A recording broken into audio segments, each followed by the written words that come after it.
い。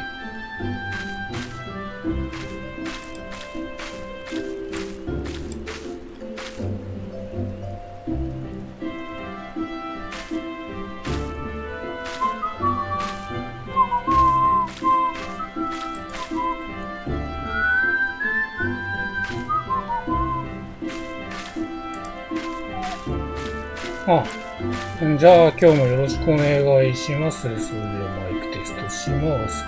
じゃあ今日もよろしくお願いします。それではマイクテストします。OK。何でしょう。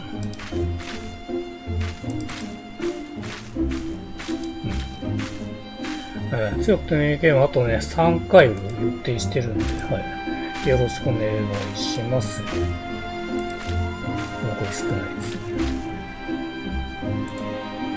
来週、多分毎回やってれば、土日毎回やってれば、ゲーム実況始まるよ。今回は31実況ラリホーから漆黒のヴィランズにひよこの FF14 EC 第315回強くてニューゲームになります。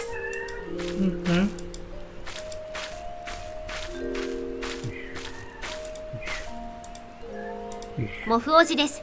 現在配信を頑張っておりますが、年のせいか仕事で体力を使ってしまうので、その後の飯食った後に仮眠を取らないとしんどいです。年のせいというか運動をしないといかんですよね。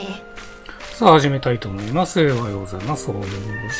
本日もよろしくお願いします。ひよこの F14、漆黒のヴィランズ、強くてニューゲームですね。よろしくお願いします。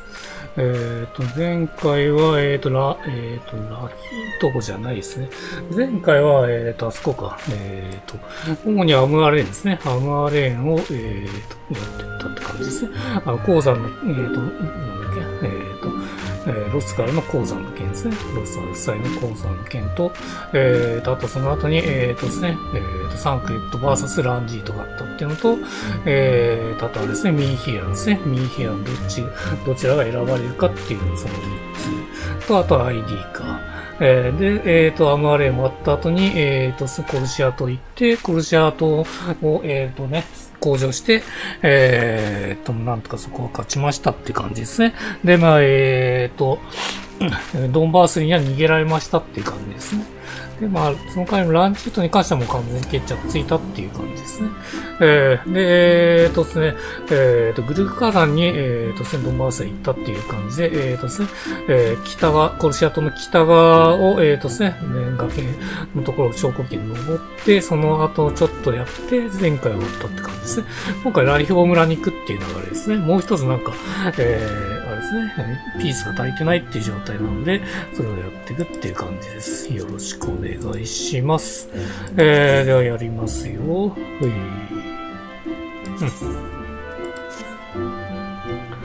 というわけで、水晶港と話すになってますね。まず、現地ですね。まず、水晶港は今回自ら来てますね。どうせまた体調悪くなるんでしょうけど。というわ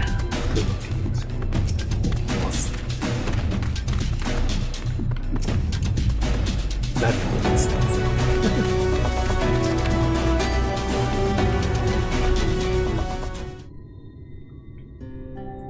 伝えここがトメラの裏か。もう本当にドワーフ族ばかりだ。彼らはクリスタリウムでも滅多に見かけないからこうも集まっていると不思議な感覚になるな。普段何かと周りを見上げてばかりの私だが、こうならば、視界が新鮮だ。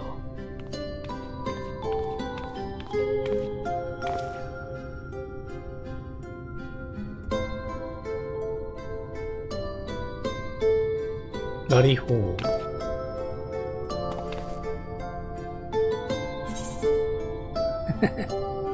今なんて知ってるだろう今と思ってんだけど挨拶。まずは礼儀を尽くすのが。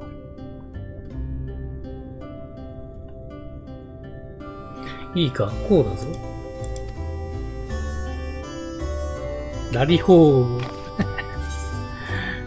ラリホー。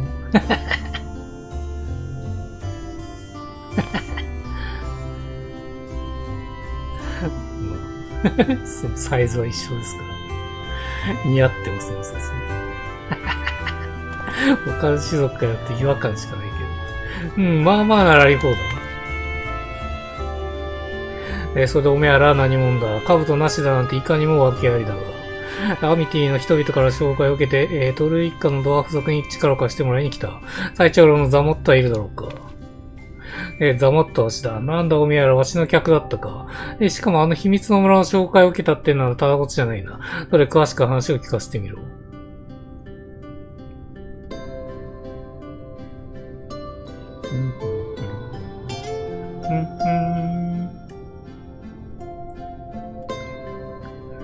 なるほどな。下にはもうつまらん連中しかおらんと思ったが、なかなか面白いこと言い出すじゃねえか。わしらとしても急に山が、浮いたと思ったら、積み食いがワンサが出てくるようになって、心配しておったところでな。おみやらがあれをどうにかしてくれんならもちろん手伝ってやらんことはないぞ。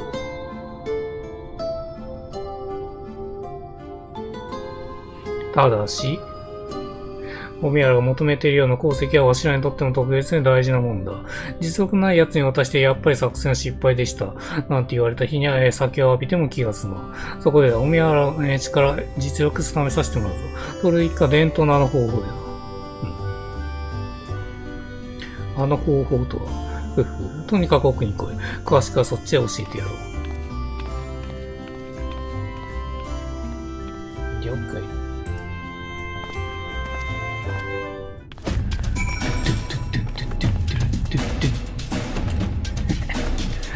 これか。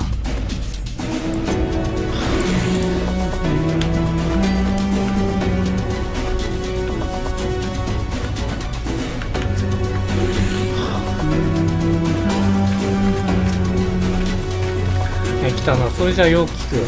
知っての通りわしらは採掘をなりわいとしておる。しかし石を掘るってのはいつでも危険と取りながら笑います。それでわしらトルーのドワーフは本格的な採掘を始める年頃になると、ある方法で行動に入れるとあるか実力を測る。その方法こそ見る力と判断力、そして素早い行動が必要とされる、トルダセ大作戦。お宮にもそれをやってもらうぞ。いいか、まずはわしの兜の形をよく覚えろ。挑戦者にはスリングショットが渡されるから、これと違う形の被り物のドワーフ族を狙って撃つんだ。もう手配済ませてあるから、ここの準備ができたら見届け役のドワーフに声をかけて、トルダセ大作戦に挑む。トルダセ大作戦。昭和にありそうな企画。昭和のテレビ。掘り出す大作戦。あんたが挑戦者。ならば、屋根の上にご案内してトルダセ大作戦を始めます。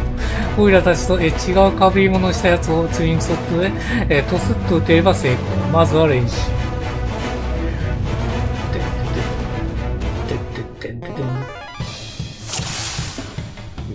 またいますね、走りの。好きだよね、走りの子。必ずいるっていう。少なくともドワーフ族ではなさそうだ。よ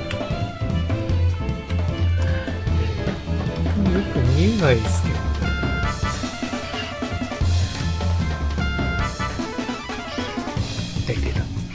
はい。ラリフお見事。その調子で本番も頑張れ。これをやるの本番でバッチリだったね。まあ間違いないようにもないんだけどね。じゃあ次こそは本番。準備ができたらまた声をかけて。いよいよ本番に挑むので、それじゃあまた上まで案内する。今度はオイラと同じ兜をかぶったやつも加わるよ。それを打っちゃうと失敗になるんだ。なるから、被り物ことならやつを探し出してるってね。正義感がなければいいですけど。いつもどいや、これ外れる、そうですね。あいつね。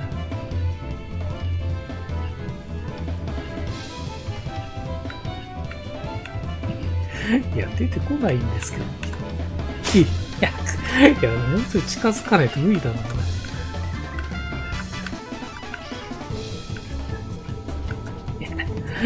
じゃあ、いいのか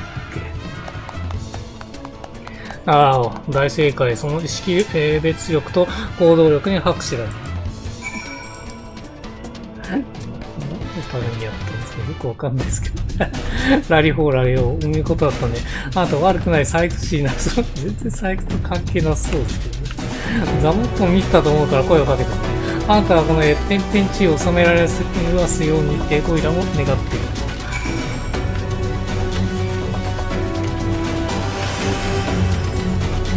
今日は講師ですけど、プロとなって今日は楽そうです。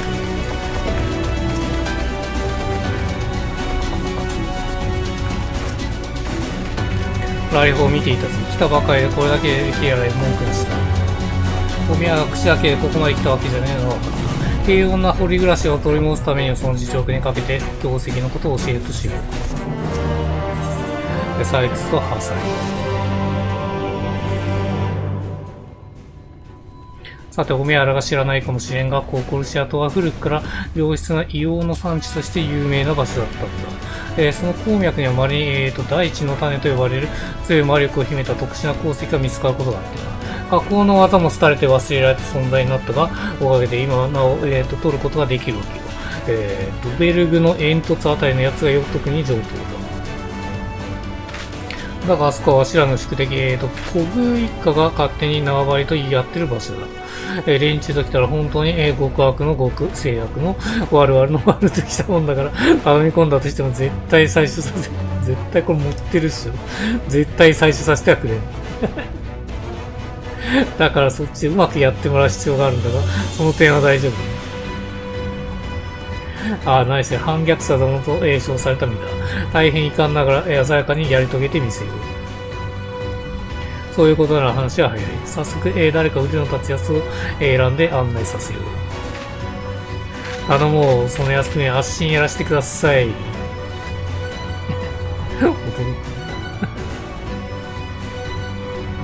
コルッとお宮が行くってのか。この方たちとザマツさんの話は聞いてたんです。積み食いが火山に集まってきてるのは分かってましたが、あそこは最後の大積み食いがいるなんて。そんなコルシア島の世界の大一大事に、採掘としてお役に立てるのはやらせてほしいんです。その意気合いよしって言ってやりたいところだが。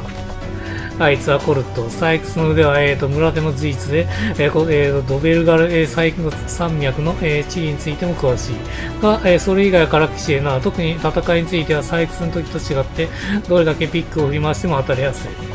現地についてあとは掘るだけって段階になれば、役立つことは保証できるんだが、積み食いも増えているこの状況じゃ持って一枚いけるかどうか。それは弁解の余地もないんすが。でもそんな時らこそ突っ込んでられないっす。どうか、足を連れて行ってほしいっす。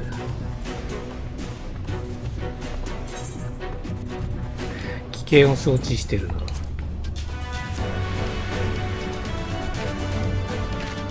はいっす。精一杯頑張るっす。お宮がそう言ってくれなら足元目やせん。これともとよろしく頼む。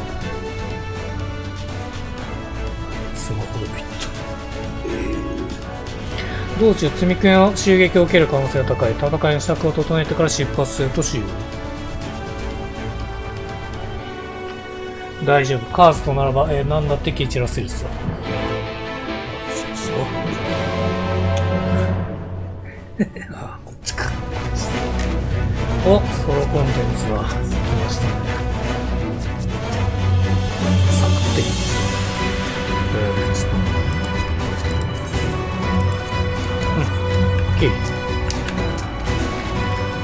目的地ドベルグの煙突は東の洞窟内にあるです。足が案内しますね。お二人ともどうぞよろしくです。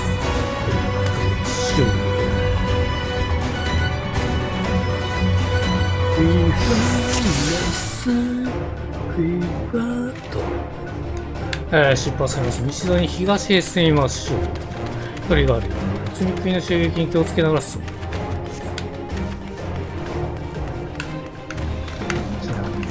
講師を全く覚えてません。左の積み食いをと適当に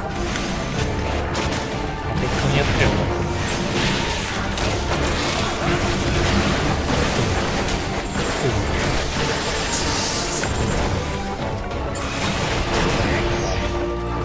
UVP で使って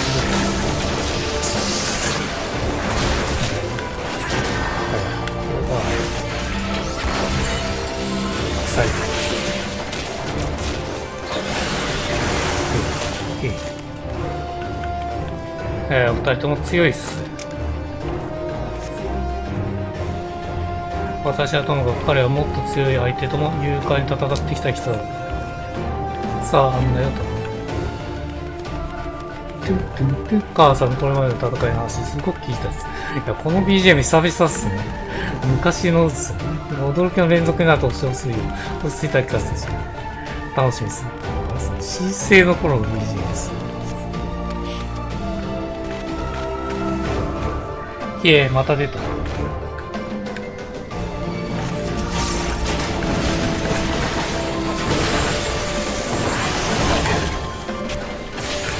ドリルっすね。と思ったりして。いや、影絵は厄介っすね。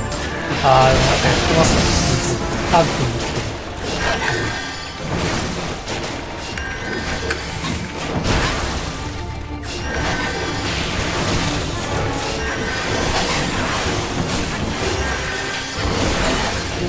ドリルすな。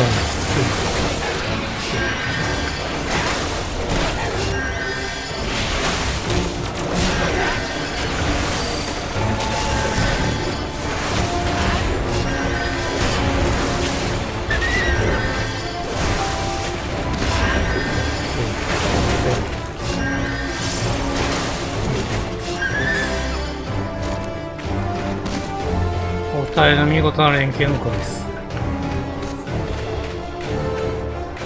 彼がうまいなキスだ。あるいはその戦いをずっと見てきたからか。足に息のあった戦友同士に見ます。これは水晶湖嬉しいんじゃない。ともかく先に進むとしよう。いや、嬉しそうだな、水晶湖。いいですね。水晶湖なんだか少し嬉しそうっす。バレてる。さて、お前が褒めるものだから、年がいもなく浮かれてるのかもしれない。実際まだ若そうで、お二人はいつから一緒に戦ってるんです。それは。アンサーが来たかな。さっき大勢やってきました。どっちを担当するんだ。この近くで、片付けたらすぐ。狙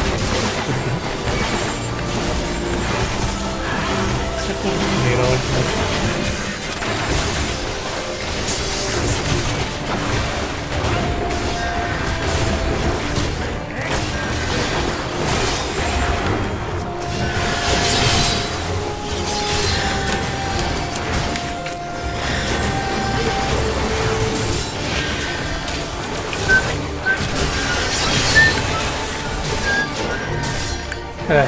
ドリル進む。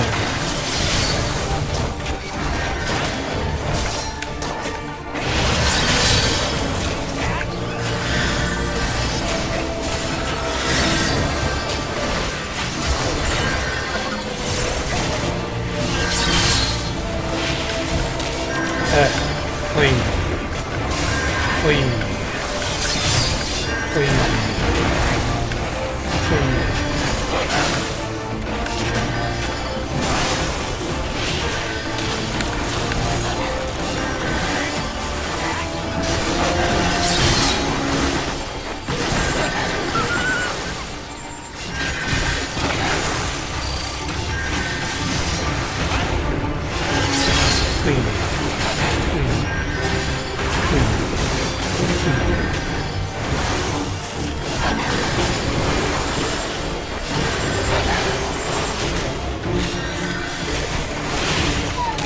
よし、こっちへ。こっちだ。目的の洞窟の後どれくらいだ。この沢を越えたら間に合います。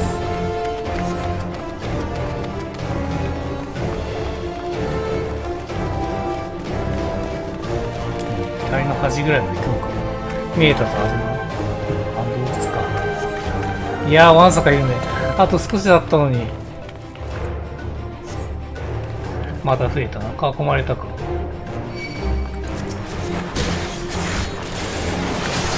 回モグだけっすか。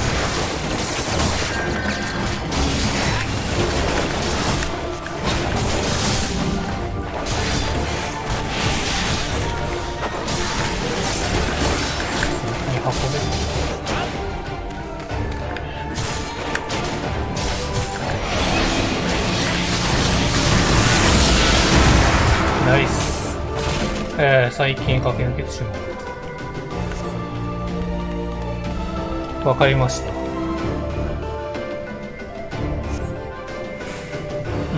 ッケー。あ。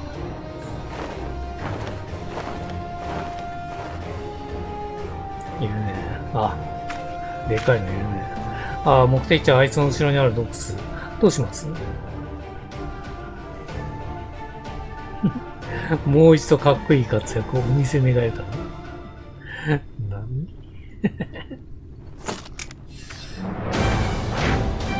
お、来た BGM が来ましたね。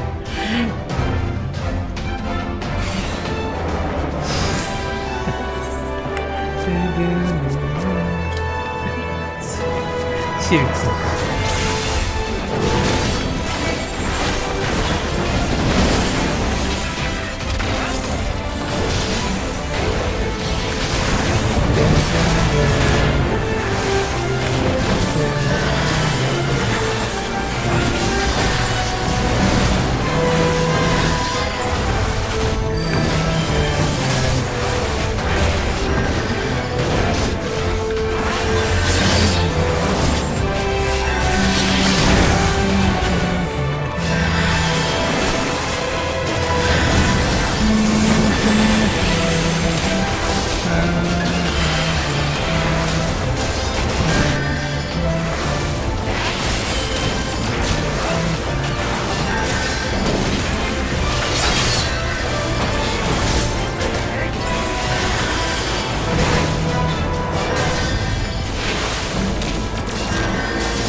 水晶群の関係です。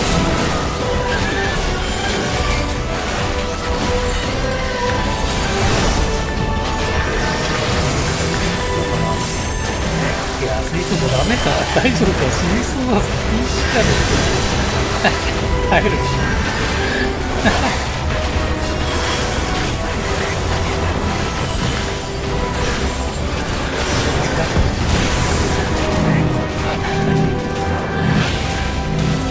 ジャンプです。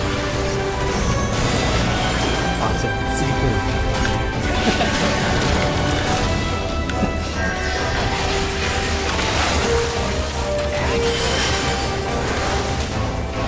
はい。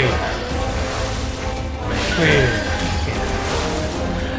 あの、かっこいいですね。もっとなんか綺麗。どうですか？いや、すぎる。ボーンが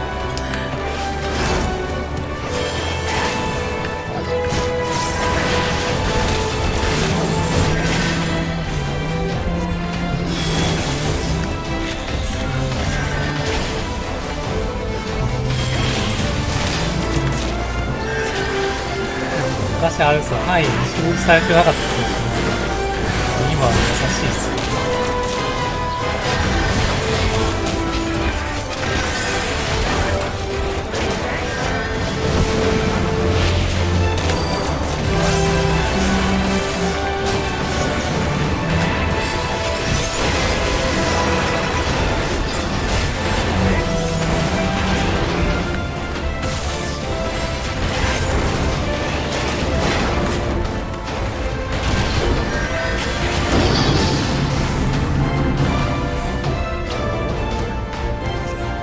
いやー、それは食らうぞ。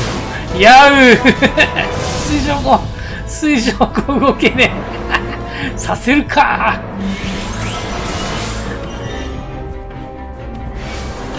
悪い。お、回復してくれましたね。さすがオールワンメニューです。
ない方がいい。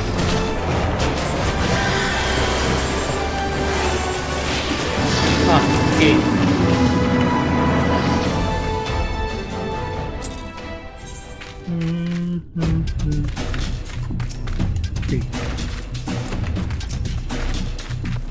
お二人は無事よかったわ。この洞窟の先にドベルガの煙突があるんです。もう積み木の姿は見えないから急いで中に入っちゃいましょう。ドベルガの煙突。さあさあ、二人とも洞窟の奥へ。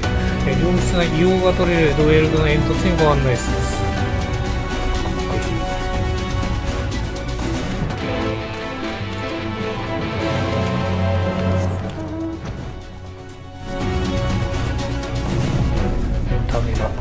ガラッと変わってます。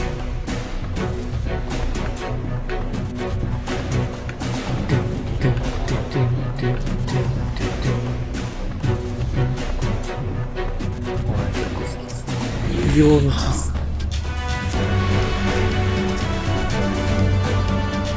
別府温泉。ここが目的地らしいよ。あれを見てください。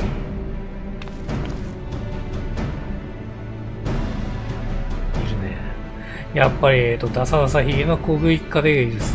こっちに気づいたら邪魔してくる人に違いしないです。いつそれられる前にやるしくは。まあまあ落ち着いてくれ。彼らとどんな因縁があるのか知らないが、できることの無益な被害は出したくない。私がお前に姿を消す魔法をかけてあげよう。平定に引き寄せられてくる積み食いに効果は薄いが、人の目であれが、欺けるはずだ。それが効いてるうちに大地の種を掘ってこれるかい？お任せください。掘ることにかけてなら早く目ざとくうまくできるす。とびきり上等な大地の種を手に入れてみせます。頼りにしているよ。では、バニッシュ。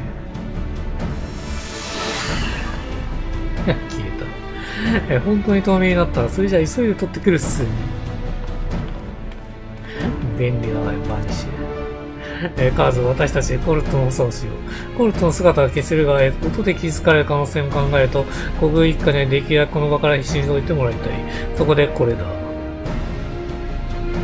あ、もう一個。かつてミンヒリアを救出するときに使った眠り薬、ドリームパウダーだよ。ミン工芸家の職人たちが持たせてくれたのさ。サンクレットを持って、あ、なるほどね。あれか。サンクレットを持っていたが。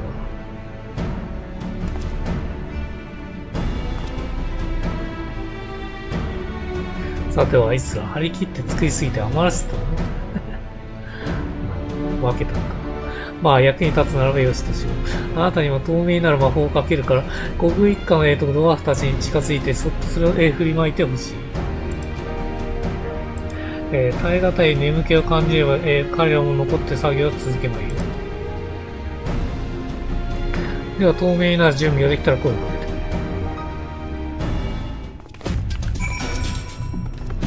くれ。それではあなたにも魔法をかけよう。姿が透明になっているうちにドリームカーパウダーを、国軍一家のドワーフたちに使う。魔法が消えそうになったらここに戻っていったし、すぐに、かけ直すし。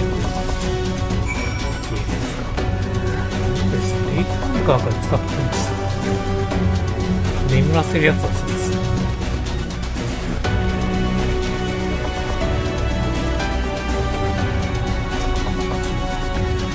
見ればいいんです。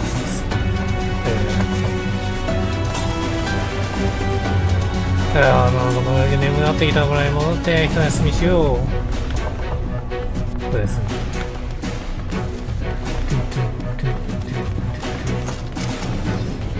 上行くかもう。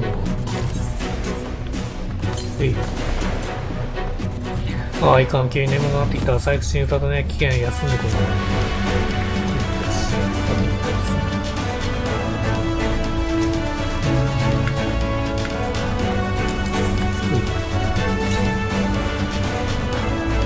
おいや、眠い労働今日はもういい。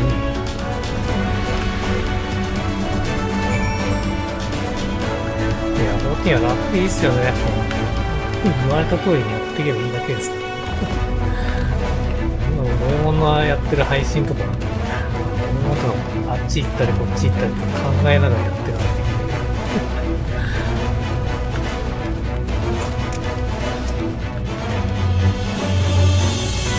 かりやすくていいですね。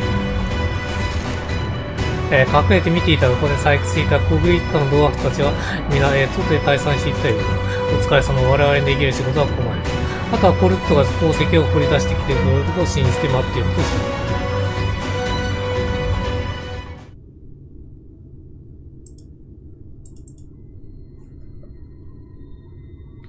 お待たせしました。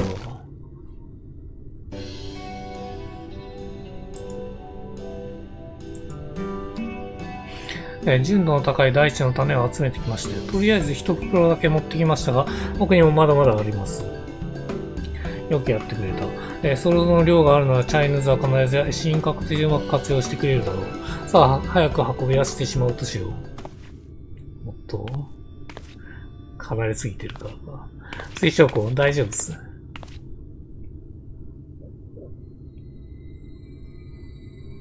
ああ、そうだね。クリスタルリンは離れてしばらく経ったからな。それに少しばかり張り切りすぎたらしい。せっかくの機会なのにままならないものだ。ほら、あそこで何をしてるんじゃ。お、バレた。バレました。バレた。持ってます、まず。ゲゲ、コグ一家の最長老グラックそっちはトル一家の。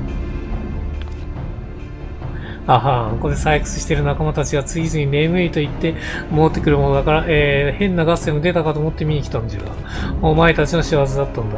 この卑怯なやり口、軟弱ふにゃふにゃひげのトルーらしい小族さよ。聞き捨てならないです。コグ一家のヒゲなんてゴワゴワのガビガビで、待てノッカーの触手みたいな子供の喧嘩が始まりました。あっしらのヒゲはいつもふがふがのモコモコ。油の縫いすぎで深さってるそっちのヒゲとは違うす。一緒だよ。なんじゃとコアッポが。お前たちに弱っちくて頼りない、慣れないヒゲなど、ホブゴブリンの鼻毛の方が幾分マシなくらい言う。むきこの間に持っていっちゃいましょう。なるほど。両者は経営の中というわけか。これは放っておくと決着がつかなそうだ。ところでカズ、ここにまだドリームパウダーの余りがあるんだな。面白いところなのに。二人とも寝かすってことだ。何、あなたがそう思っているのはいつかまた改めて彼らのドタバタに、巻き込まれひむこよう。しかし今はこの場を収めさせてもらうぞ。二人とも寝る。ボン。ラヒ、おにゃー、あ、一人だっか。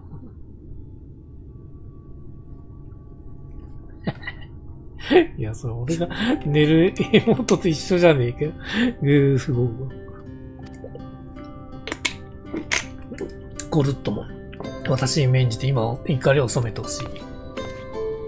滅相もないっす。すいません、あしら、コグ一家のことになるとつい頭に血が乗っちゃって。いや、謝ることはないさ。お前はそういった事情を敷いてまでこの場所に来てくれた。おかげで私たちは目的を果たしたのだ。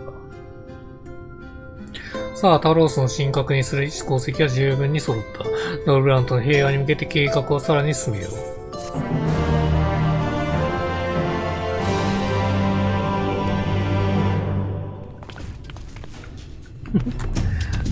なみにね、これがね、できます。これです。死んだわけです。死んだわけで全く一緒です。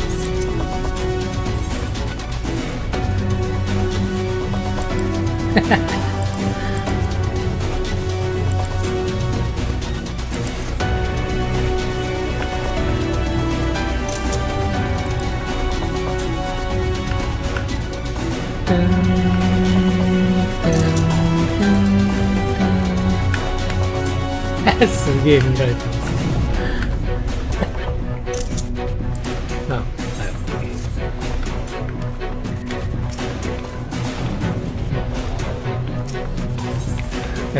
名画の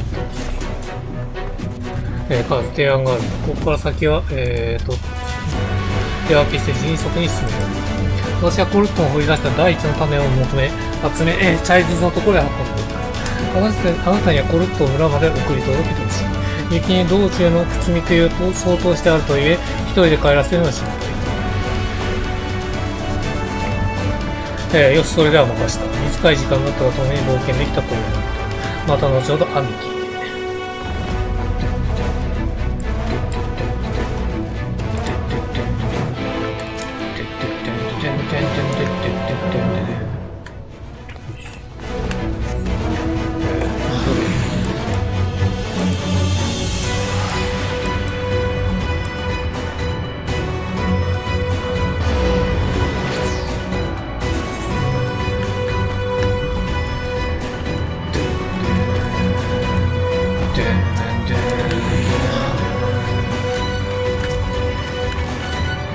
ラリフォームやら無事に戻ったからね。どうだった第一のため。それはもうがっぽりがっぽり必要な分に足りそうってことだったので、水晶庫に運んでもらいました。コルトの腕が役立ったようで何よりだ。実はオメアラの計画に協力したい奴が他にもおってな。そいつらと一緒にわしらの予備のピックを改造して大きな人でも使えるようにしておいた。これ、タロースを作るときに山肌を崩すって言ったからな。ということで持って結局作るだけ作ったから数はかなりあるぞ。巡回に行った仲間が言うにすでにトップラングに大勢が集まっているようだし、行って配ってやろう。もうちょいですね。さあ、来ました。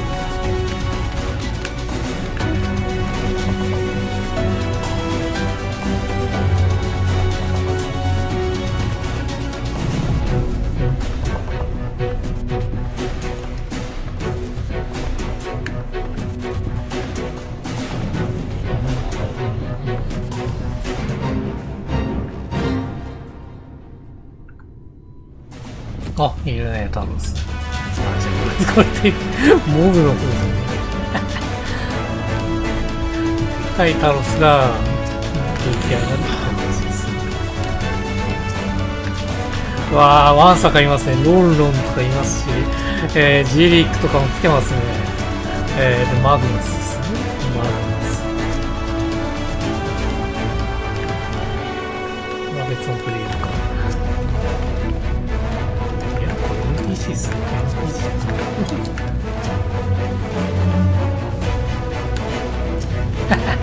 うわぁ、元気だね。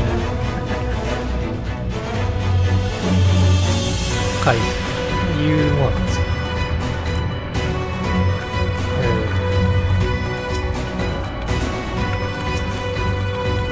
カーズ見てみて、各地からみんなが来てくれたんだ。タロスの体となる石材を山から切り崩すために。これでも第一次はもうサンケットとリーンの先導でユールモやクリスタリウムの衛兵に守られながら現場に向けて出発したんだ。けど想像以上の人数に用意していた道具が尽きちゃって、今代替品がないか調べてもらって。ドワーフ族からピックを預かってきてる。さすが、カーズバッチリね。それじゃあなたたちから、彼らに道具を配ってあげて、準備が整った人たちが出発してもらった。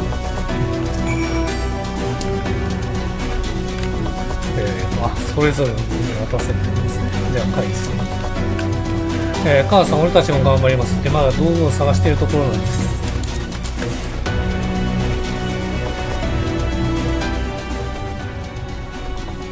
わあ、こんなにたくさん、これがあれば俺たちも。存分に働けますと。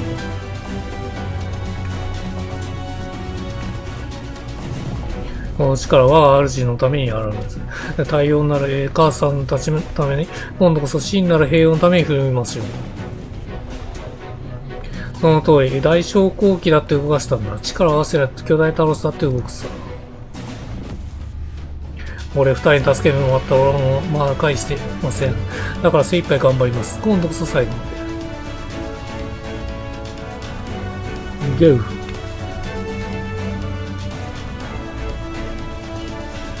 それじゃあ俺たちも出発しました。あれなんか、ユールマに落ちそうになったやつだ。あのおっさんでした。いや、まあです。おう、来たぜ。ちなみにグッションもいたんだが、あいつ、サイクスとの血が、たぎっちまったらしくてな。サイクス仲間を連れての一番に出発しやがった。なんか予備の道具の一つから置いていくやつ。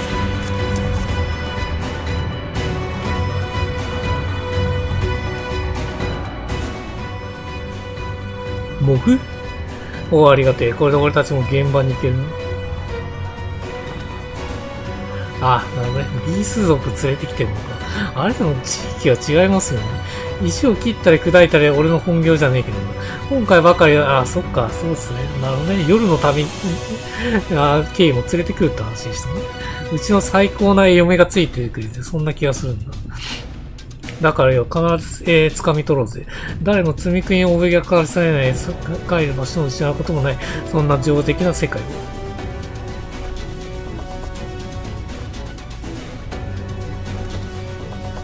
そんじゃ出発ってよく考えたらサーフは道具を持ってたんじゃねえか。それはそうなんですけど、なんていうかジェリックをこの状態で置いていくのはちょっとどうかなと。どうしようどうしよう。やばい計画だよ、これ。ねえ、超巨大タロスがトロッコ引いたらすごくない？やべえ、まさにグルーグ火山級じゃね今から行くとこです。だから、そういう用途じゃないって言ってるだろ。っていうか、そんなでかいトロッコ用の線路、この島のどこに引くんだよ。どうしてもせっかく大タロスが観点ならタロスの設計にちょっとだけトロッコ要素を入れてもらわない？入れるかバカ。ほら、出発はとっとと全場に向かうぞ。怒られた。まあ、大タロスとシャトはうまくやっていけよ。これから。タロスは役に立ちますからね。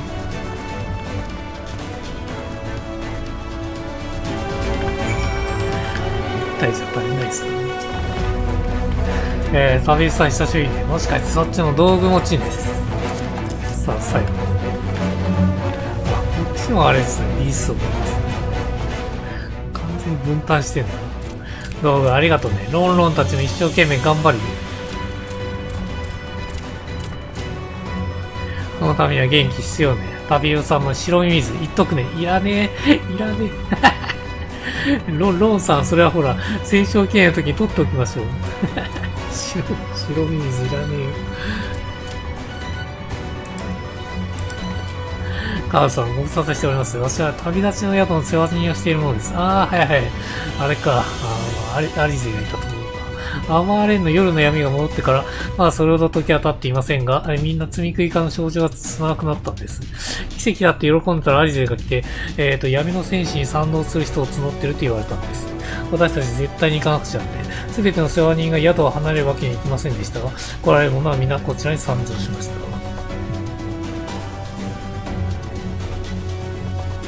闇の戦士、ロンロンも会ってみたいね。そのために頑張って働くよ。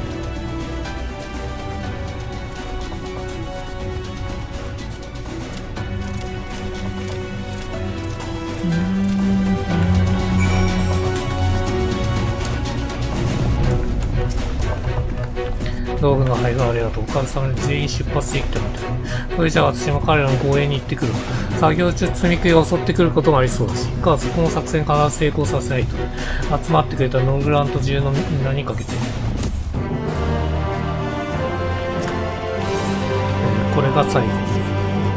さて、私はこの後アミティに向かうんだが、すぐ来れば一緒に行かないとね。あっちはね、ヤシトラの連れてきた夜のため、夜のためあっちにいるのか。もうはじめ、魔法に長けた面々が集まっているんだ。チャイヌーズ殿からタロスの起動法を聞くために、私も以後は彼らと共に行動することになっているから、早速行ってみよう。確かにヤシトラとウリエンジンがあります。サンクレットの子。サンクレットの子も使えないですね。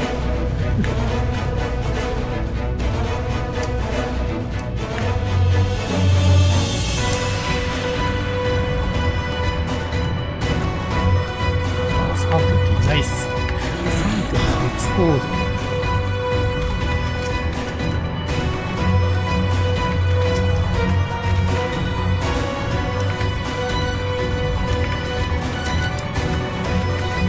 ルナールがいますね。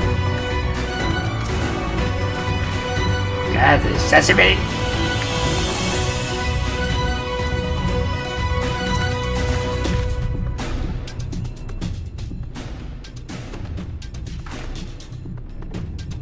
あら、戻っていたね。こちらタロスに魔力を注いでくれる人員が十分に集まっているわよ。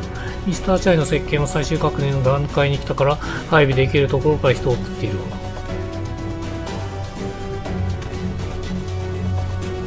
そういうとさも綿密に設計できているかのようだ。蓋を開けて驚くなるとかつてないほどざっくりしたんだ。そうでしょうか。私の目から見ると素早いながらも綿密な計算と、根拠に基づいた設計に感じられますが。この程度は当然だろう。大ダロス社の受け継いできた技術は腐っても本物なんだから。ああ、それからお前と一緒に集めたという鉱石を先ほど水晶庫が運んできたぞ。確か第一の種と言ったか。あれほどの質と量があれば申し分ない神格とすることができるだろう。これで準備の方は一通りと言いたいところではあるが、何か懸念が？今更言うまでもないが、私たちが作ろうとしているタロスは前代未聞の大きさだ。通常のタロスなら神格さえあれば魔力を巡らせてられるが、今回は山心もとない。適切に小さな神格を仕込んでおければ万全なのだ。もう一度鉱石を取ってきてもらうしかないか。めんどくせえこと言いますね。あれを出してもらえたしな。みんなに見てほしいものがあるんだ。すぐ準備をするから少し待って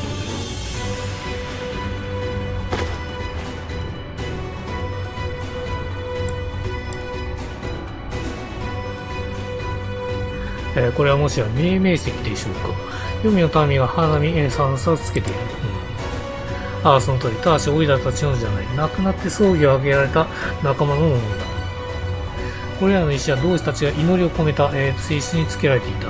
それによって少なからず魔力を帯びているでしょう。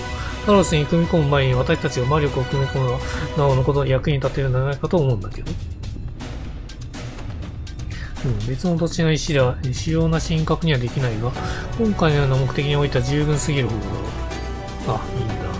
よかった。マートーヤの姉さんから今回のことを聞いたとき、もしかしたら役立つと思ってピンときたんだ。もちろん夜の民のみんなと相談もしたよ。これは天の暗き海の輝く地上を去った仲間たちの命の輝きだからね。だけどオイラたちはもう本当に天の暗き海を見た。過ぎ去った誰かの命はそこでちゃんと輝いていた。だったら迷うことはない。この石は世界すべてに闇を取り戻すために使えばいい。夜の民にそれを拒む者はいなかったよ。では、ミスターチャイ。この石をどう配出すればいいか指示をお願いできて。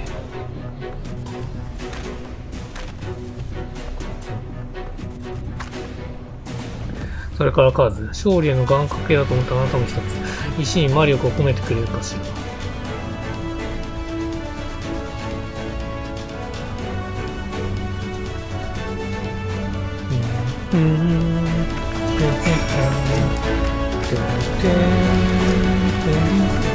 それじゃあ早速やってもらおうかしら。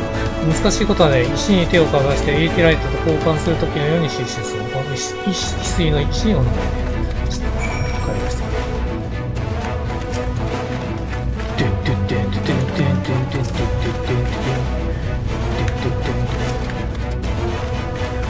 イーストってここでもすんの？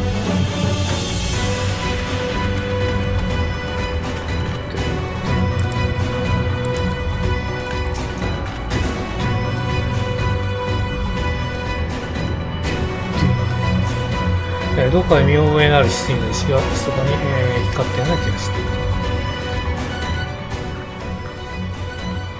る。十分だよね。ありがとう、カーズ。その翡翠は一番最近、あなたの見守りの中で水郷に送られた取ってあの石。取ってあの石か。ヨムの民が送る積み食いによる犠牲者は、彼女で最後になる。私たちがそうしてみせる。そうですね。取りに行ったやつですね。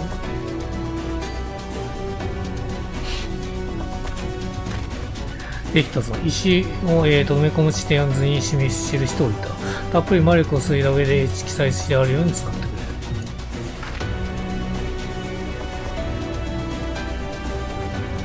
る。了解よ。それじゃあ私たちもそろそろ現場に向かって出発するわ。タロスによってグルグ火山への道が切り開けたら、私たちはバルスイをめがけて突入することになる。君にはそれまでしばしの休息を取っておいてほしい。また後で決戦とに。休息またあれですね、ヘミトセリですか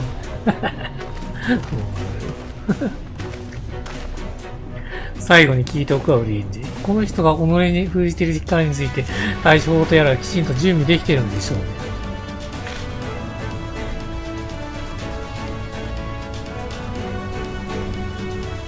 はい、約束いたしましょう。すべての鍵はすでにこの地に揃っていると。詳しく話してはくれないのか。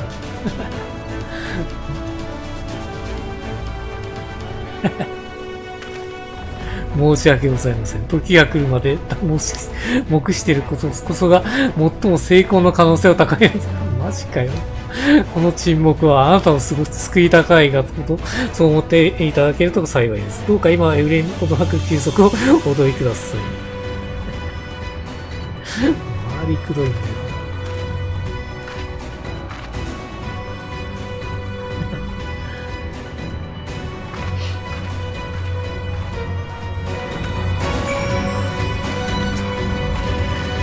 さて、魔力を込める舞台も食った。言った。体とする、石材の準備も着々と進んでいるとする。わしもギリギリまで調整すべき点がないか確認を続け、ここに立って待つのが主な、仕事になるの。いよいよノルランド中の力を結集させて、世界を本当に覆するかどうか。さあ、目覚めた。ここで案じていても仕方ないな。私は家畜に続けるかお前が言われた通り休んでくるんでいい。この建物の中で妻と水晶校も休んでるはずだ。お前も一点飲み物一杯でも煽っていい。ずっと作る。ありがとうね。こういうとここそはですね、なんかボイスがついてそうなんですね。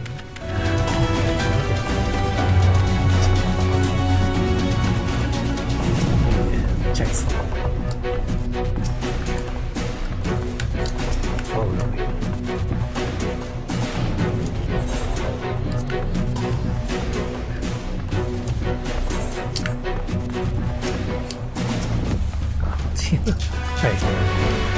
水晶校、あら、あなた外で出会わなかった。しばらくここで休んでいらっしゃったんだけど、なんだか具合が悪いようでとても苦しそうだった。そのうちに風に当たってくるとおっしゃって、そうだね、そう遠くには行ってないと思うんだけど心配ね。ドゥンドゥンドゥンドゥン。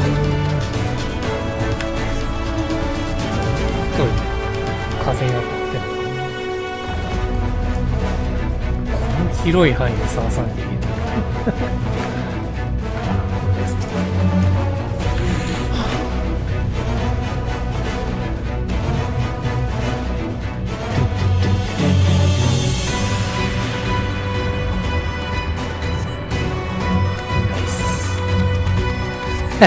てか、ハシビロコウはいるんですけど、お前も、言い過ぎだろ。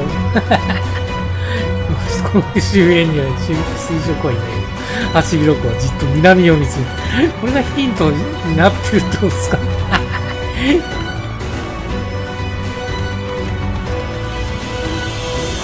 こにタオルですね。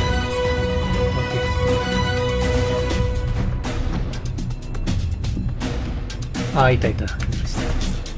水晶。ああ、なるほど、体調が悪いんだ。なるほどね。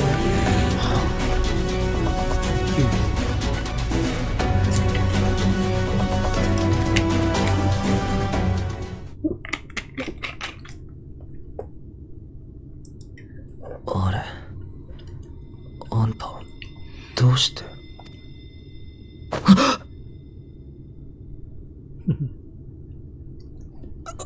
すまない。寝ぼけていたようだ。どうも体に力が入らなくなってね。少し風に当たって休もうとしたのだが、眠ってしまったらしい。申し訳ない。前にも話したことがあったと思うが、私はクリスタルタワーから離れると体調を崩すのだ。いや、これは体調と言っていいものか。私はすでに人の身ではないのだから。人の身ではない。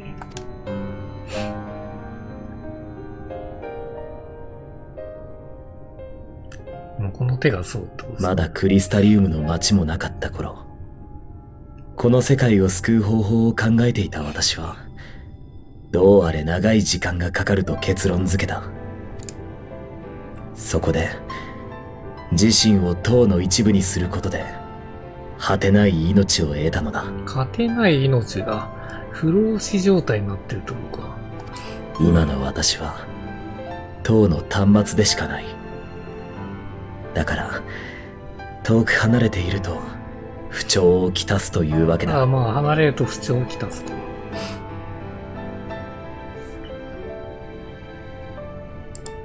ここまでとても長かった。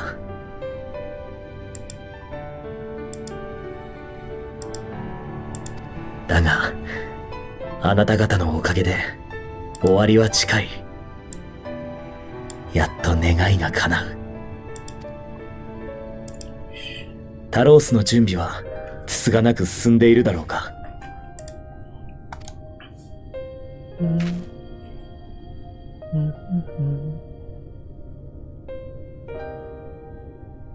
そうか。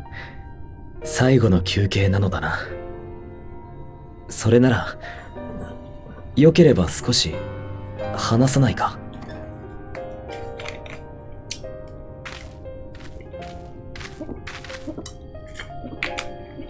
あなたはこの戦いが終わったらどうする？何かやりたいことは？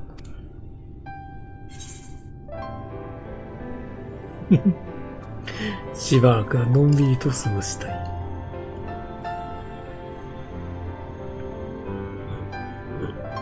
ああ、それはとてもいい。このノルブラントだって散策のつもりで歩けばまた違った味わいがあることだろう。きっとどんな未来を選んでもあなたなら平気だろう。道を開くだけの強さを持っているし、それにもうあの選択肢がもうプレイヤーを物使ってますよね。ガチ勢とライト勢。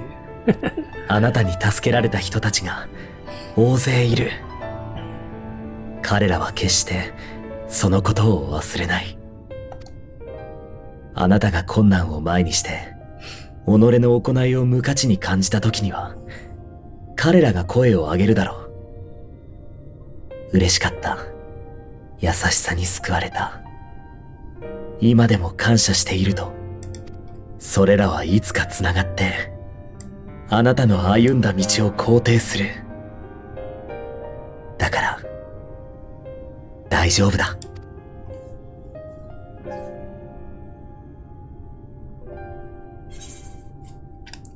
たまにはそっちのことも話せ。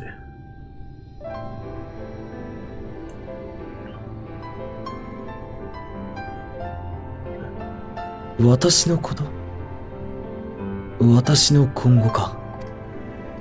以前、私には救いたい人がいると言っただろう。あの人は今も生きている。が、とても特別な事情があって、私は彼と正面から向き合えない。それは仕方がないことだと理解しているがね。あの人は私にとって、一番憧れの英雄なんだ。叶うならば、気兼ねなく話がしたい。あちらが旅の話をしてくれたら、私も、ノルブラントを救うまでの話をしよう。私もそれなりに尽力したつもりだが、なんと言っても、最終的に活躍したのはあなただ。格好はつかないかもしれないな。そして、あの人に、次の旅についての計画を聞く。そこに私も加わることになっていたら、どれほど嬉しいだろう。大地をかけて、あの人ね。海を渡り、時には悠久の風に乗って空へ。なんて眩しい、遥かな夢だ。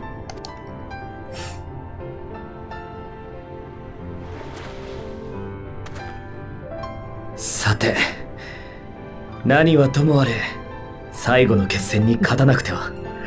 なんてさ、恥ずかしくて言えないんですよ。言えない理由があるんでしたっ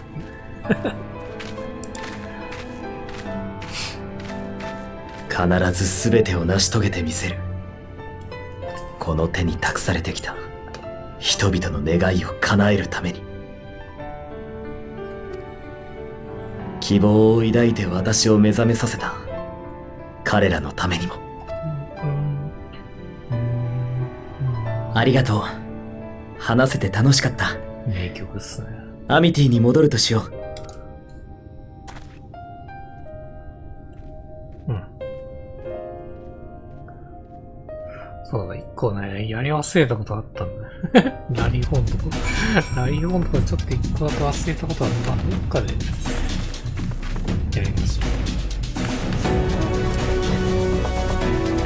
ブルーカーザンの直前ぐらいにやりました。ララフェルな楽しみだな。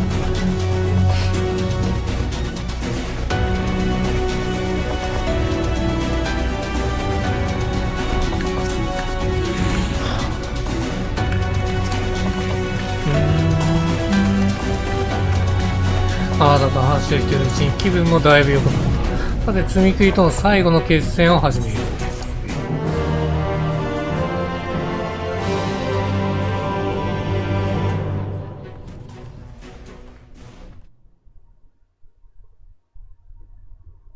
一方、原始の世界窓口。うわぁ、めんどくせえ、そこ出てくるのかよ。このタイミングで。来たな。バディステートゼノス。エリディブスもいいか。さて、陛下。君の懸念。皇太子ゼノスが異形のものの界隈だという、噂、おおむねわしが潰してきた。港でさえ戦争の行方も気を取られている時期だ。当面あの噂に足元を救われることもなかろう。黒バラとっととやれってことですかね。ソウルの足へエメト星群の動きはつかめているのか。彼は第一世界に渡ったらしい。あそこは光の霊の、霊彩を起こすための仕組まれた、世界だ。おそらくその仕上げに取り掛かっているんだろう。エメト星群というのは不思議な男だな。最も堅くなでありながら、最も開いているようにも思える。他者と共にありながらその実誰の隣にもいない。彼がどう動くかなんていうことは、長き時を共にしてきた私でさえ、予測しがたいのだ。知ったつもりになるほど馬鹿を見る。その支柱を逃れたつもりでも気づけば踊らされている。なるほど、ソルティは確かにエメト星群であったんだろう。そんな彼から一つ興味深い報告を受けている。君も不思議に思っていたのではないかね。ギミュリトでの初戦以降、普段の暁が現れないこと。全員こっちにいるって話だな。あれは現れないのではない。現れることができないのだ。暁の英雄は今大世界に渡っているらしい。その仲間に至っては体をこちらの世界に置いたまま不完全な転移を遂げているとか。これはまたとない好機だ。今のうちに同盟軍を押し破ることができれば、暁までも容易に壊滅させられる。そうすればもはや余計な邪魔も入るまい。もうデノスの肉体を持って帰還してきた神殺しの英雄を葬るのみだ。それは君の大義をなすために必要なことであり、中央帝政である私の望みでもある。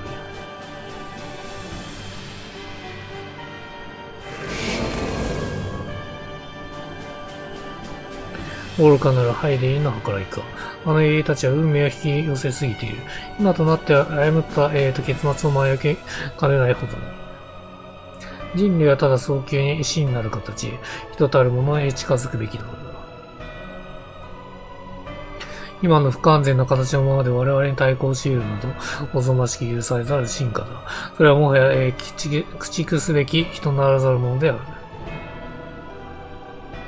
オリジナルに戻したいんですよね。基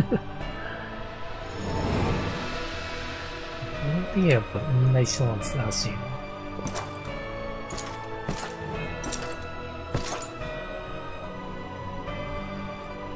さあ、陛下。今再び進軍の時だ。圧倒的な力を持って君の大義を阻む者を駆逐しろ。君はそれを、渇望していたはずだ。ソウルの大会ではない。バリスとしての勝利を。君自身が勝ち取る、ガレマール帝国の未来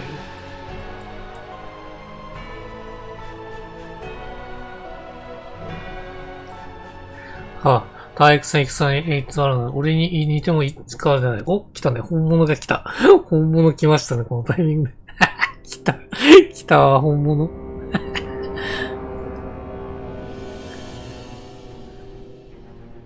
それよりも我が友がよもや別世界で落とされていようとは、そこは奴の牙を研ぐに至る場所なんだろうな。詳しく聞かせてもらおうか。皇太子ゼノスイエ、アシエ・エリディブスとやら。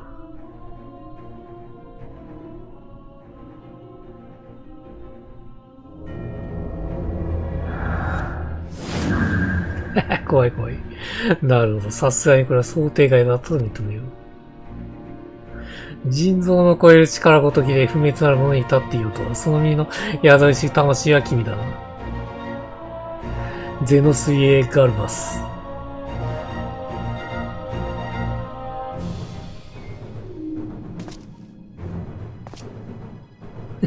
いや、こいつに乗り移ってるの謎ですけどね。でももはやそんなにこだわりはないが、その体は返してもらうぞ。買い初めの身では全力で借りを楽しめる。体を盗まれたから取り返しに来たのか。さあ選ぶがいい。話すかその体から叩き出されるか、どちらが先だ。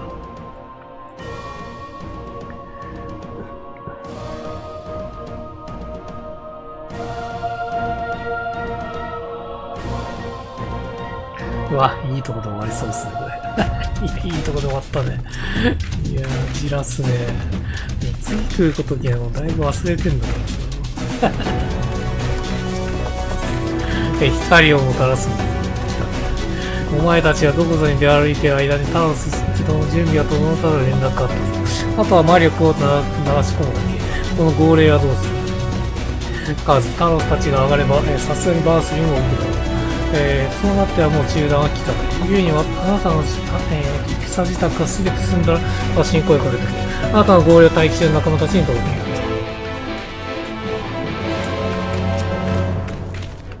彼どうする？準備ができているのはタロス起動の号令をかける。もう少し待ってにする必要あるのかな。いや、問題ないと思いますけど、タロス発動。ID解放されるときがあるんですね。あれさ、どうせあれさ、パーティーマッチになりますからね。承知した。では、皆に号令をかけますね。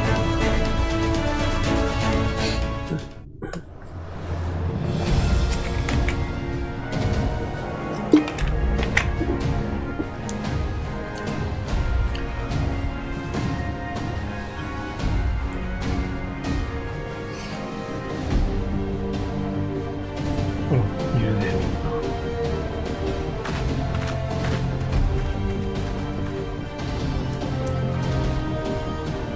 水晶港から連絡が来たわ。あちらの準備は万全。いつ始めてもいいそうよ。石材の方は予定した量が準備できている。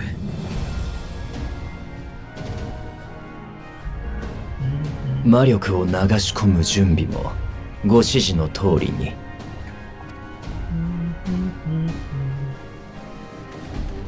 ではこれでタロースを起動するわ。総員直ちに配置につくように誘導してちょうだい。バウスリーを居城ごと捕まえてやりましょう。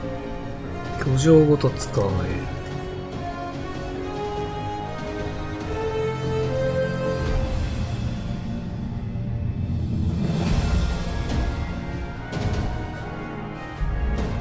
さあ、相当でかいんでしょう。あのサイズ、あそこに届くサイズですか。いや、すごいね。いや、派手だな、ここ。さあ、来るぞ。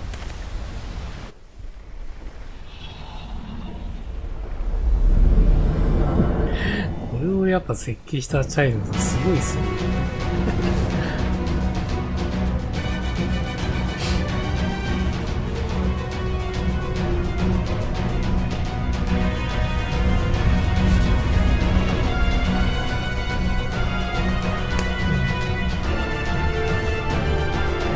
あいいのBGMだ。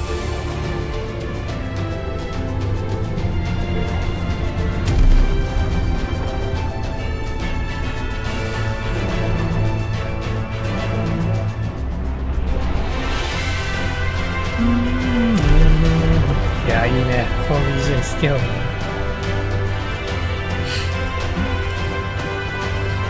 アルバート。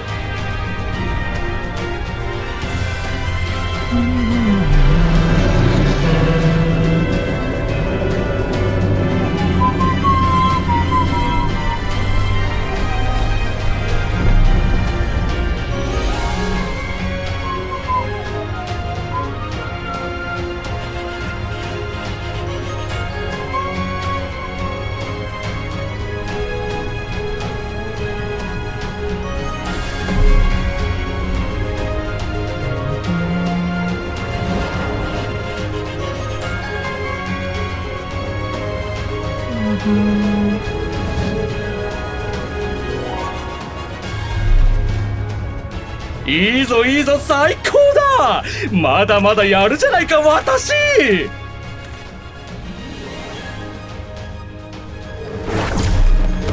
っと撃たれてる。大丈夫か？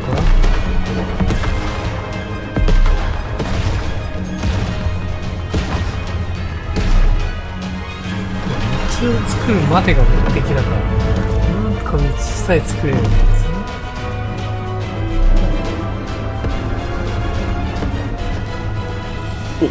おい、まずいぞ。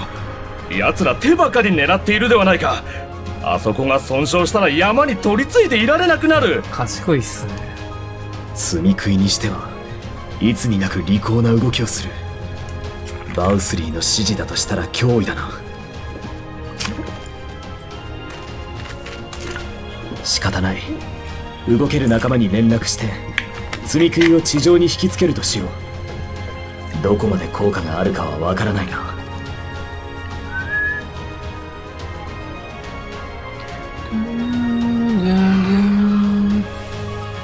あれは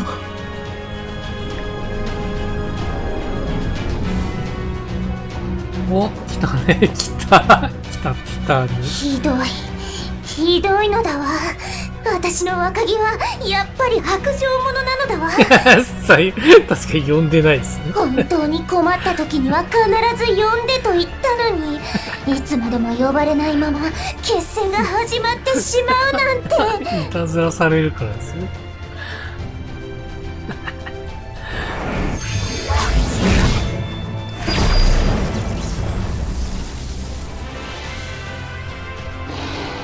確かに妖精は人の思い通りに動いたりしないわ。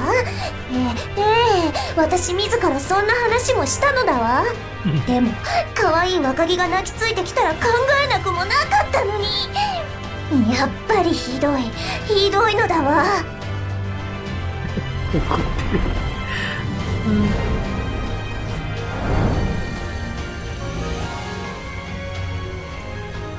私とっても悲しいわ。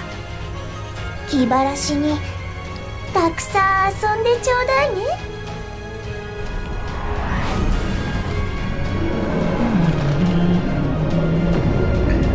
いやー、繋がった。繋がりましたね。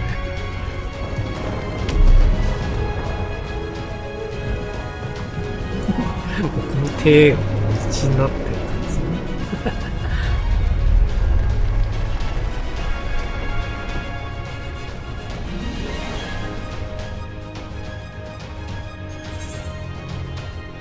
なんだか怒られてる気がする。予想外ではあるが、妖精王が力を貸してくれるならありがたい。これでタロースもしばらくの間は山に取り付いていられるだろう。ヤシトラたちにもすぐ連絡をする。ここより北、グルグ火山の麓で合流し、突入を開始してくれ。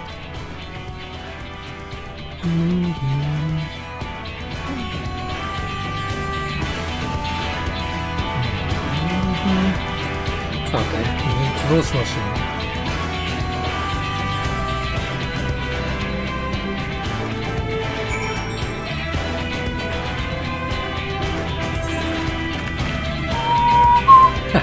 これあそこまで行ってですね。あ、じゃあちょっとこのタイミングでこれやりましょう。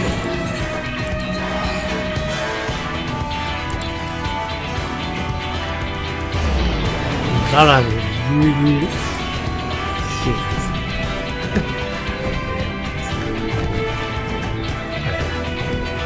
あ、こうですね。このララにしか入れないんですよ。入れた。そうですね。このララにしか入れない。この NPC とか話せるのは、このララフェルだけですからね。かなり優遇しようですね。こう、吉田仕様っていう。吉田仕様っていう。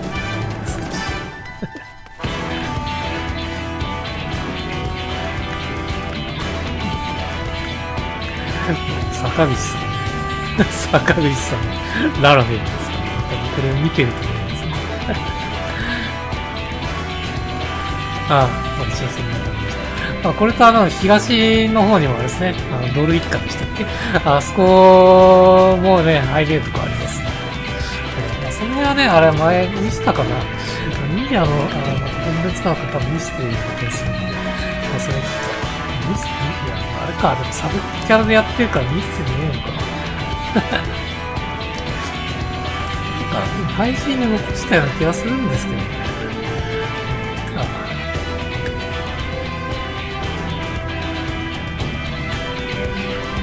というわけで作りました。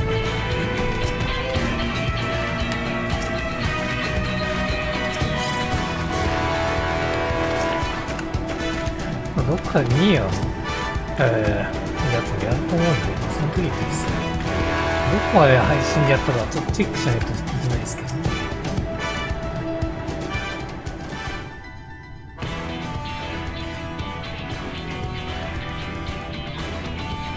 これで全員揃ったんだ。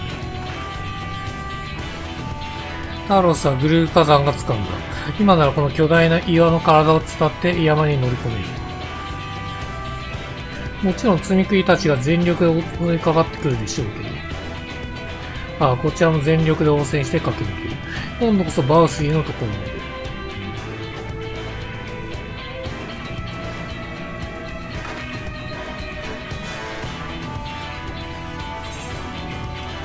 気をつけて進む。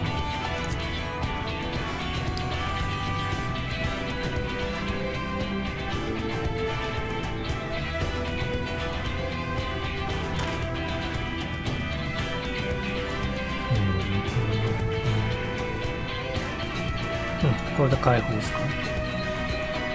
あ、オッケー。偽装展開グルー火山。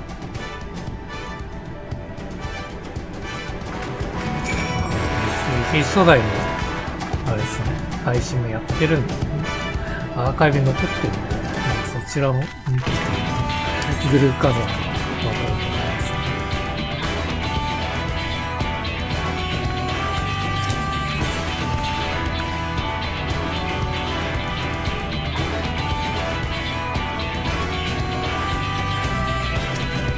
よし。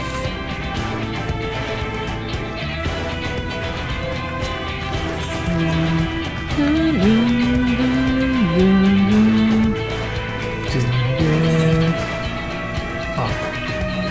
れで去ったりって、その後の透明戦に関しては普通にパーティーに行ったぞみたいな。それはそれでいいっすよね。というわけでガンブレードです。サポートになるし。いや、このメンツになるんだ。まあ、蘇生してくれるから楽っちゃ楽っすけどね。まあ、これをおすすめしてるんでしょう。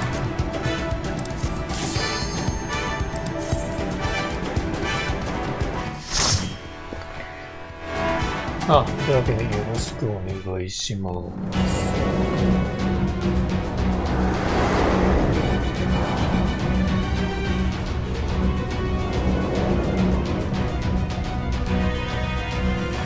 偽装展開のいいですね。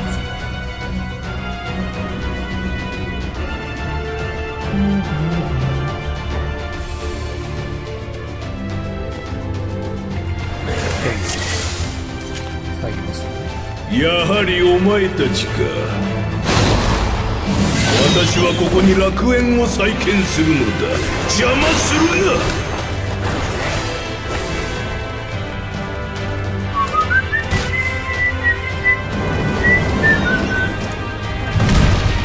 かわいい数です。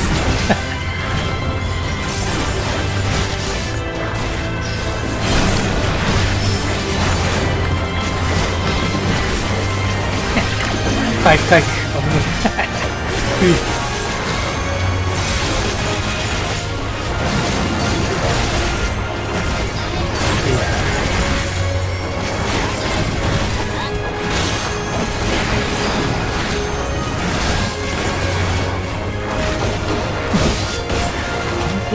回復性の心配です。BGM のやつしかないです。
変ですね。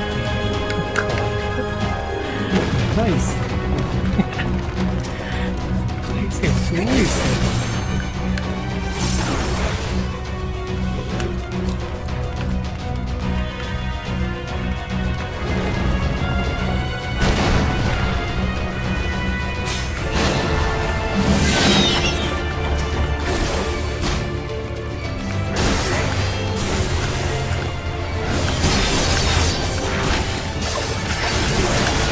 押せよ、早く。押せよ。早く、了解すんの。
GO! いや、残ってましたね。くっそ。そうかよ。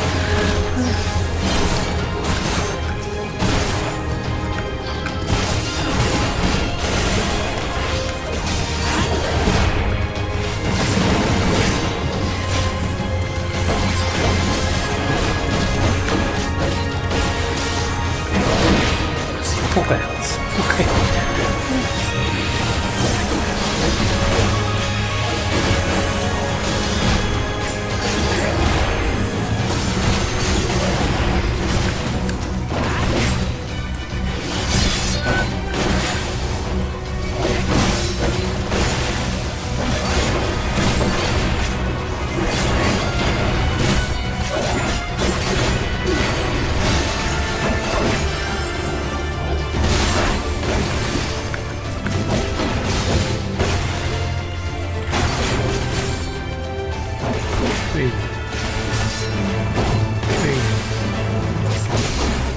ここで沈んでもらう。OK。再します。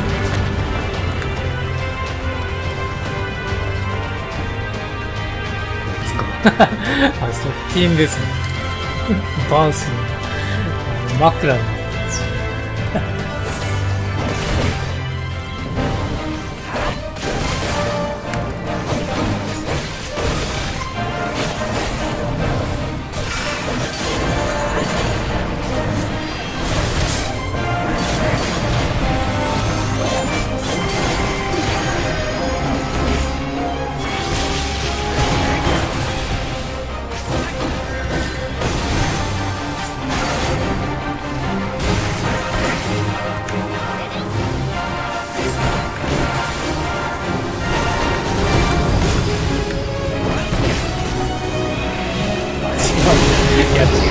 違うくない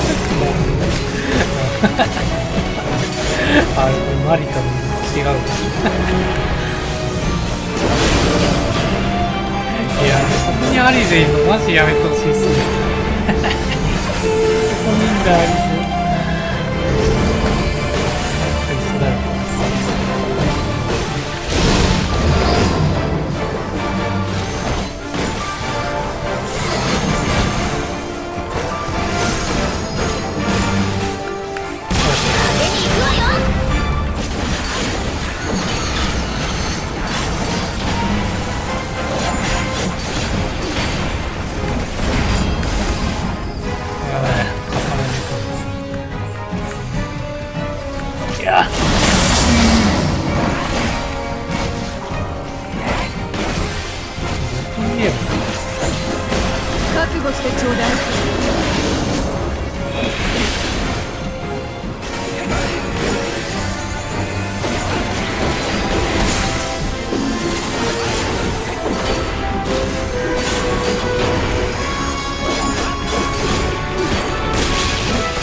よ。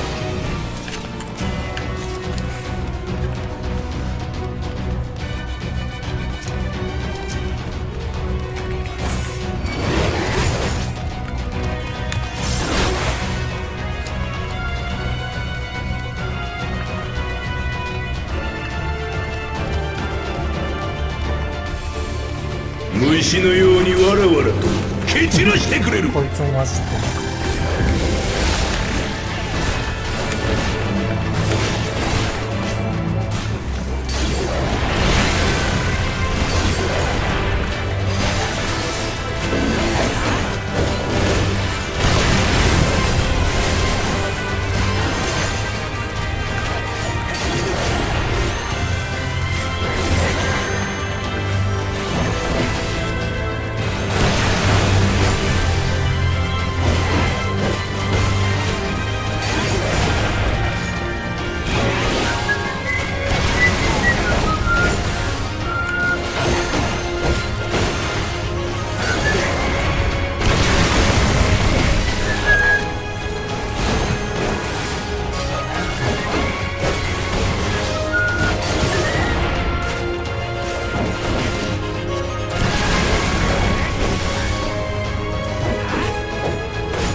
あ、OK。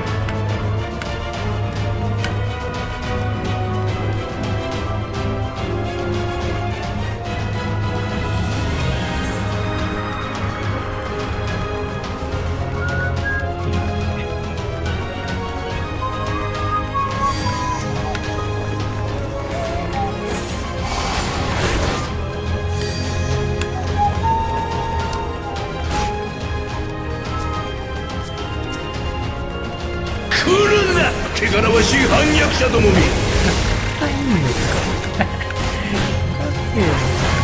はい。い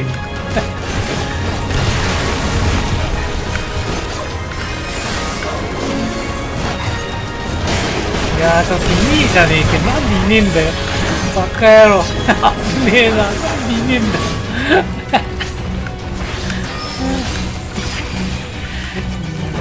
いいの作ってよ。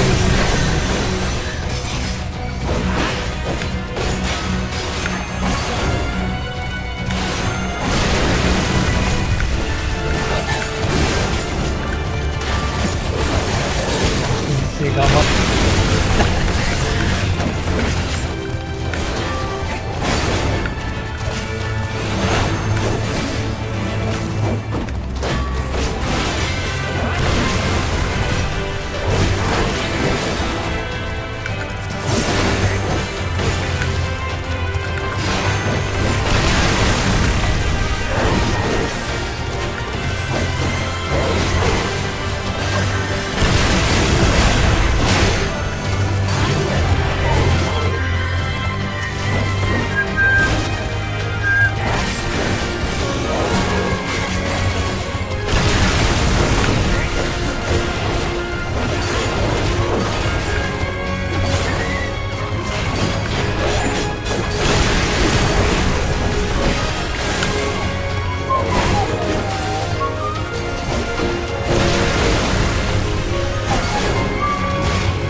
顔のやつ。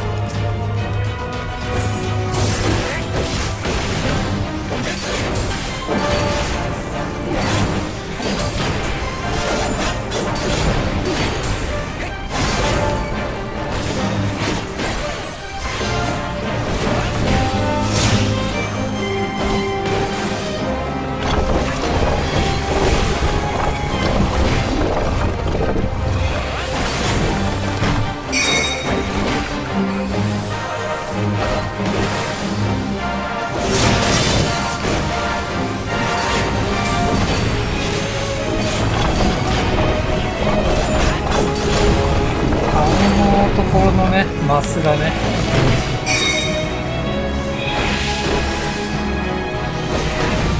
これ今だよ。問題なく。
私は正しい。絶対に最後に屈するのはお前たちだ。目覚めし我が力分け与えてやろう。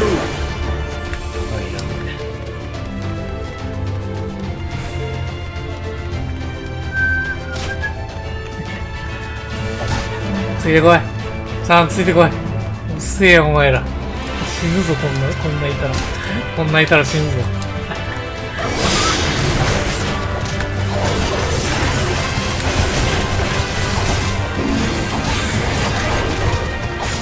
覚悟してちょうだい。ここにいいんだよ、もう。理解やす。あれいるな。あれいるならいいんだよ。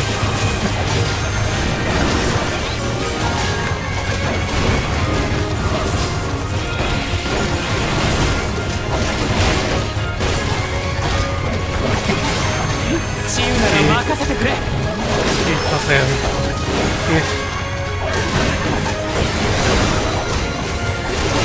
体勢のきついっすね、ガンブレード。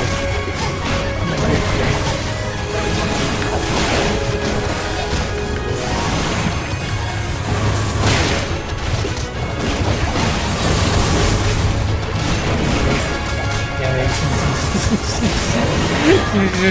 え、頑張れ。いや、よかった。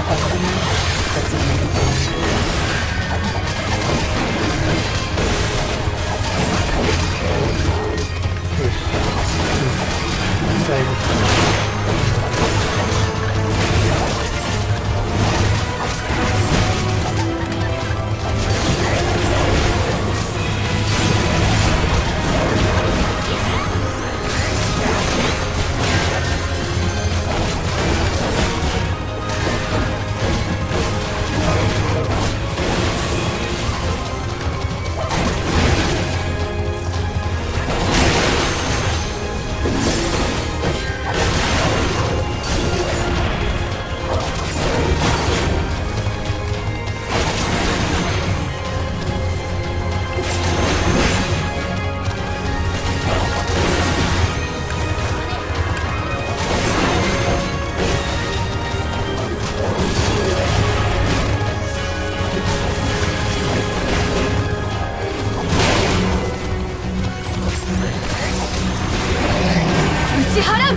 ください。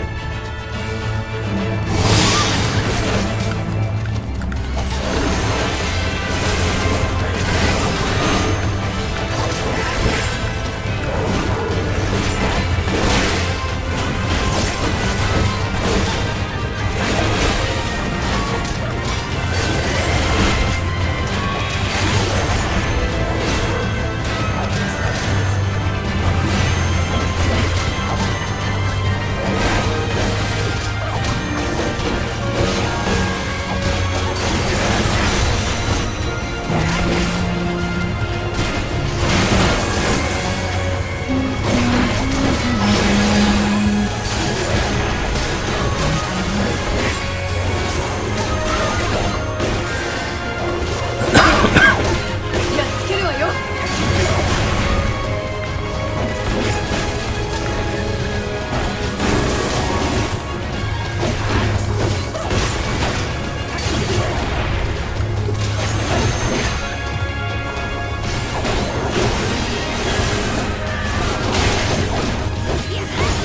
覚悟してちょうだい。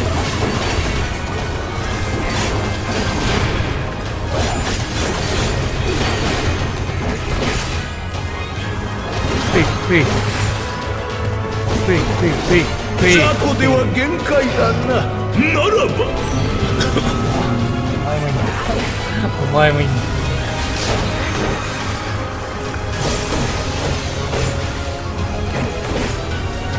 半分。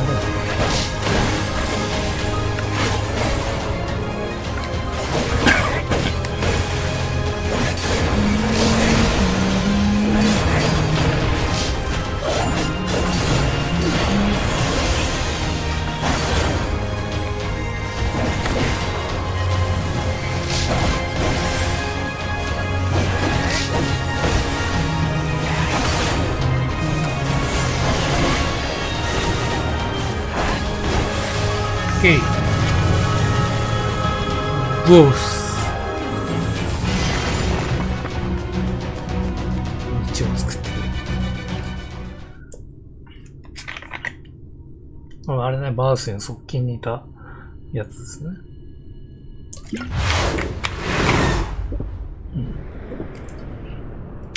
一番美人の罪食いですね。Forgiven of Sanity。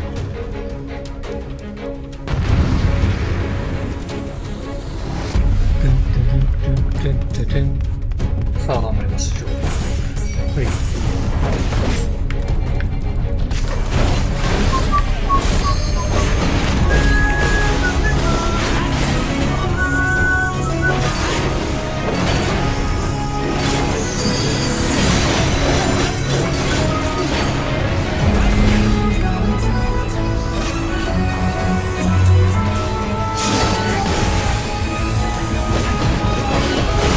役立たずめ、差し違えてでも止めるのだ。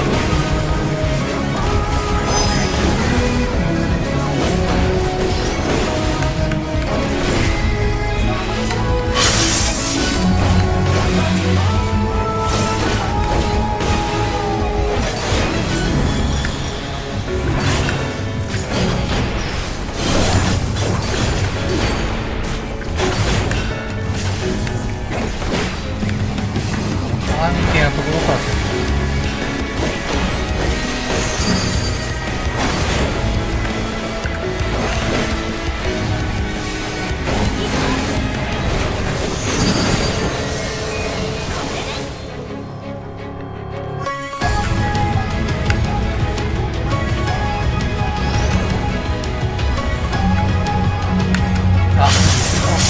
食らってる。くっそ。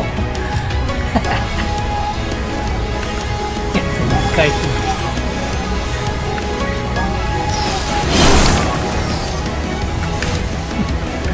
当たってる。くっそ。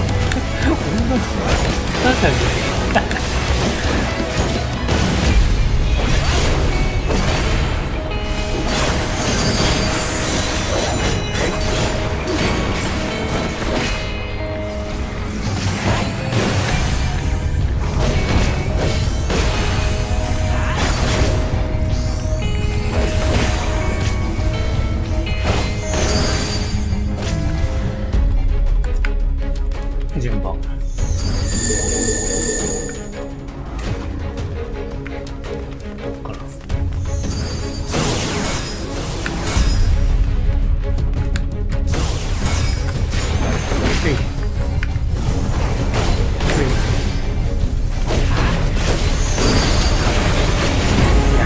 げえ。あんな食らうの。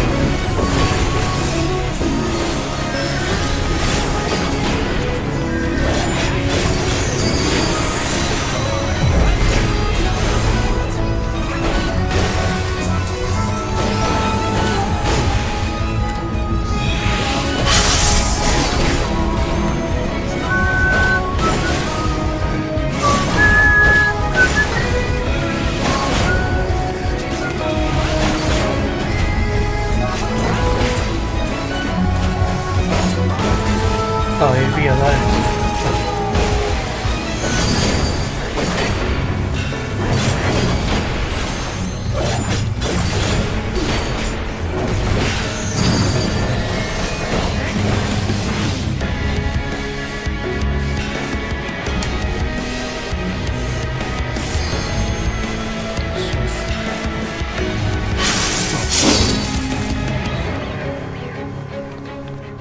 覚悟してちょうだい。魔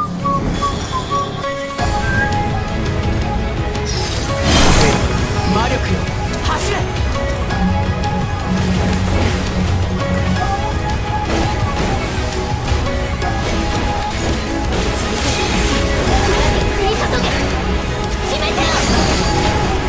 オッケ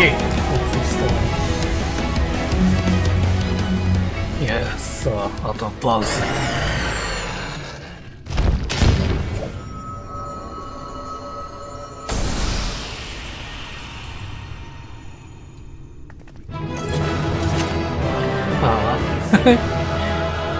積み食い一の美人が倒れちゃいました。俺の側近になってくれないか。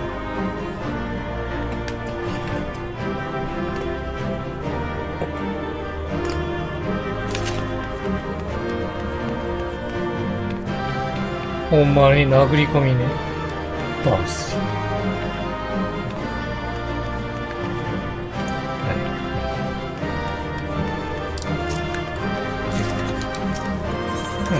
オッケー。